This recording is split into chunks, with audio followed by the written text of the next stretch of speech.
राम वरिष्ठ हनुमान की जय।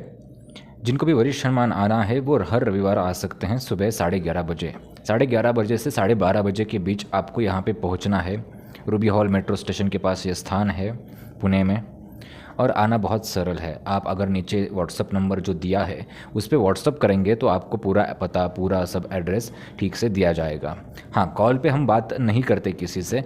आपको जो भी पूछना है, जो भी समस्या है, उसका सीधा जो बातचीत है वो सीधे दरबार में ही रविवार के दिन हो जाएगी।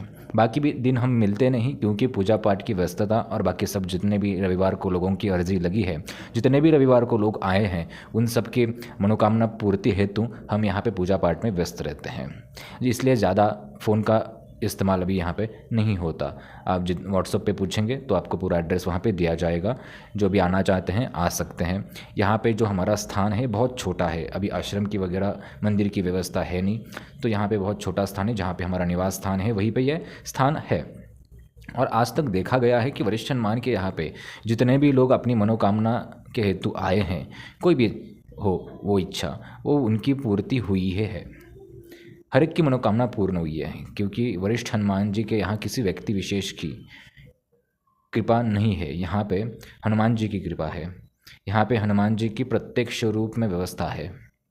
इसलिए सभी लोग हनुमान जी पे विश्वास रख के, अपने कुलदेवी कुलदेवता पे विश्वास रख के यहाँ पे आ सकते हैं। और हाँ, एक आश्चर्य की बात, यहाँ पे आएगा भी वही जिसकी हनुमान जी जिसके ऊपर हनुमान जी की कृपा हुई हो, या फिर जिसका यहाँ पे आने का समय हुआ हो, या फिर जिसके पीछे के कष्ट अगर ख़त्म होने वाले हो, तो ही उसको वो बुद्धि सूझेगी, तो ही उसको वो समय सब जुड़ेगा जो यहाँ पे आए।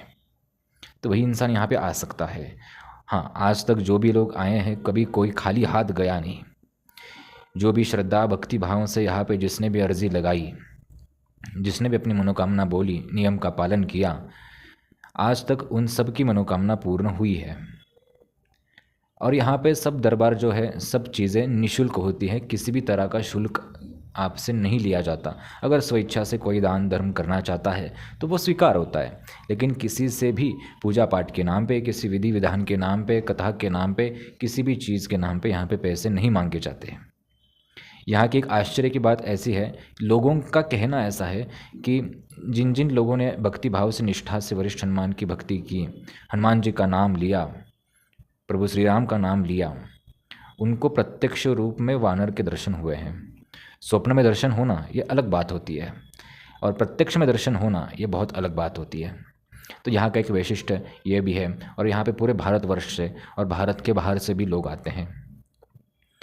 यहाँ का वातावरण, माहौल ऐसा होता है कि आपको कोई मजाक यहाँ पे नहीं होता। कोई आपको यहाँ पे इसकी कथा उसकी कथा नहीं सुनाई जाती। सीधा यहाँ पे सिर्फ काम की बात और आपके उपचार की बात की जाती है। उपचार के नाम पे भी कोई ये विधि कोई वो विधि ऐसे कुछ भी नहीं होती। हमारे जो पारंपरिक विधि है वही हम करते हैं, उसका भी कोई शुल्क, कोई चार्जेस हम नहीं लेते। और यहाँ पे लोग बजरंग बाण जो हम बताते हैं पढ़ने के लिए, यहाँ पे आपको हमारी तरफ से एक बजरंग बाण दिया जाता है। थोड़ा शब्दों में फ़र्क होता है कुछ बजरंग बाण के। तो यहाँ से जो बजरंग बाण दिया जाएगा, ये आप अगर पढ़ेंगे तो ज़्यादा उसका लाभ होगा, क्योंकि कुछ शब्दों में आजकल लोगों ने फेरबदल किया है। तो यहाँ के बजरंग बाण में थोड़ी शुद्धता है, इसलिए जो पढ़ते हैं उनको ज़्यादा लाभ होता है। और एक चीज़, यहाँ पे मांस मदिरा किसी भी तरह का व्यसन ये आपको त्यागना होता है, तभी आपकी जो समस्या है उसका निवारण बहुत जल्दी हो जाता है। अब ऐसा क्यों? आप सोचेंगे कि बहुत से लोग तो व्यसन करते हैं, उनका तो सब चल जाता है, उनके पास तो धन दौलत समस्या ही नहीं रहती, धन दौलत बहुत ज़्यादा रहती है, खुशी ज़्यादा रहती है। देखिए, इसका साफ साफ उत्तर मैं देता हूँ आपको। हमारे कर्म होते हैं, प्रारब्ध, आगामी कर्म, संचित कर्म, कर्मों के प्रकार। तो उस हिसाब से सबके भाग्य में जो लिखा है वो उसको मिलेगा। उसके अभी के कर्म के हिसाब से वो कम या ज़्यादा हो सकता है, लेकिन जो आपने गलती की या फिर जो कुछ आपने अच्छा काम किया, उसका फल तो आपको मिलना ही मिलना है, आज नहीं तो कल।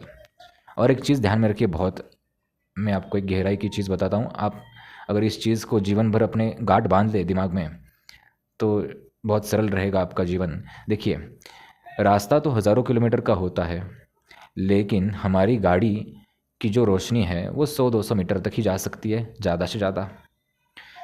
तो अगर गाड़ी क्या सोचेगी कि ये 100-200 मीटर का रास्ता दिख रहा है, इतना ही रास्ता है कि नहीं? लेकिन ऐसा नहीं होता। उसने पहले भी हज़ारों किलोमीटर का रास्ता पार करके वो आया है और आगे आगे भी उसको हज़ारों किलोमीटर का रास्ता और पार करना है। वैसे ही हमारा ये जीवन रहता है। अभी जो आपका शरीर है ये वो मानो वो गाड़ी है, और आप जो देख रहे हो वो सामने सब दृश्य है। वो समझे तो आपको समझ में आए कि आगे भी बहुत सारा रास्ता है और पीछे भी हमने बहुत सारा रास्ता पहले से ही तय करके आए हैं। कर्म इस प्रकार के होते हैं, कभी सीधा रास्ता मिलेगा, कभी टेढ़ा मेढ़ा, कभी आपकी गाड़ी बंद हो जाएगी, कभी स्पीड ज़्यादा कभी स्पीड कम। हर एक की चेतना होती है, उस हिसाब से उसके कर्म के हिसाब से सब हिसाब किताब हो जाता है। तो ये बात सबने ध्यान में रखनी चाहिए। और हमारा उद्देश्य यही है कि सबको ज़्यादा से ज़्यादा हम राम नाम से जोड़ें, असली सनातन से जोड़ें। आजकल नाम जाप के ऊपर लोग बहुत ज़्यादा फोकस कर रहे हैं और बहुत अच्छी बात है, वो मन एकाग्र होगा, बहुत अच्छी बात है। लेकिन ये बात ध्यान में रखनी चाहिए कि नाम जाप के साथ साथ हमें शास्त्रों का संरक्षण भी करना है, अध्ययन भी करना है। हम सिर्फ नाम जाप करते रहें और 50-100 साल बाद अगर किसी ने हमको पूछा कि आपके पास नाम जाप के अलावा और क्या है, तो आप क्या बताएंगे? कुछ नहीं हम बता सकते। इसलिए साधना, जप, तप, अध्ययन ग्रंथों का बहुत ज़रूरी है, और शास्त्र की रक्षा के लिए शस्त्र भी आवश्यक है। इसलिए हर तरफ से हमें तैयार रहना और हर तरफ से हमें अपना भी कल्याण करना और लोगों का भी कल्याण करना, दूसरों का भी सम्मान और अपना भी सम्मान बचा के रखना बहुत आवश्यक है। इसलिए लोगों से मैं यही निवेदन करूंगा कि जो लोग नाम जाप के ऊपर ज़्यादा फोकस करते हैं, कृपा करके अगर 100-200 साल बाद टेक्नोलॉजी और एडवांस होगी तो उस वक्त आपको कोई सवाल पूछे, आपके हमारे भारत के आने वाली पीढ़ी को कोई सवाल पूछे कि आपके पास इसके अलावा क्या है, तो वो कुछ भी उत्तर नहीं दे पाएंगे। ऐसे विद्वान बचेंगे ही नहीं। और एक चीज़ अगर आपने गौर की होगी, जब से नाम जाप ज़्यादा बढ़ा है, आक्रमण और भारत उसी वक्त ज़्यादा संकट में गया है। उसी वक्त भारत पे आक्रमणकारियों ने राज्य किया है। क्यों? क्योंकि हम तो उसी में डूबे रहेंगे, और उसी में डूबे रहेंगे तो कहाँ से हम रक्षा करेंगे? कहाँ से हम लड़ पाएंगे? कहाँ से शास्त्रों का अध्ययन करके हमारा जो सनातन विज्ञान है उसको बचा पाएंगे? लोग तो इसको अंधविश्वास ही समझेंगे। बात बहुत कड़वी है।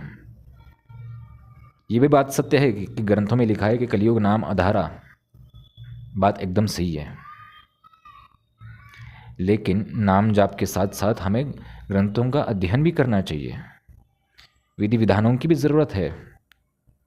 हम आप तो पहुँचे हुए संत है नहीं कि हमें किसी विधि विधान की ज़रूरत नहीं, सिर्फ नाम जाप किया सब हो गए, मेरा भाई तो है नहीं।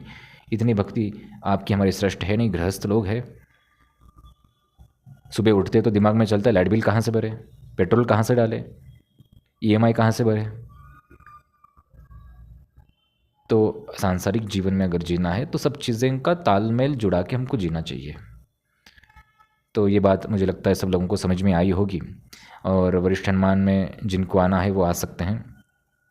सबकी मनोकामना पूर्ण होती है। वरिष्ठ हनुमान से हम यही प्रार्थना करते हैं कि आपकी भी मनोकामना पूर्ण हो।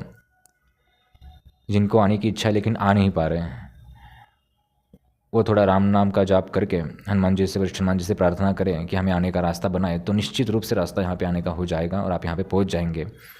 व्हाट्सअप जो नंबर आपको दिया जाएगा उस पर व्हाट्सअप करिए, पूरा एड्रेस वहाँ पे दिया जाएगा और आप आ सकते हैं। कॉल पे बात नहीं हो सकती व्यस्तता के कारण। तो ये बात आप ध्यान में रखिए, और आप सभी का कल्याण हो, मंगल हो, यही हम हनुमान जी से, वरिष्ठ हनुमान जी से प्रार्थना करते हैं। राम।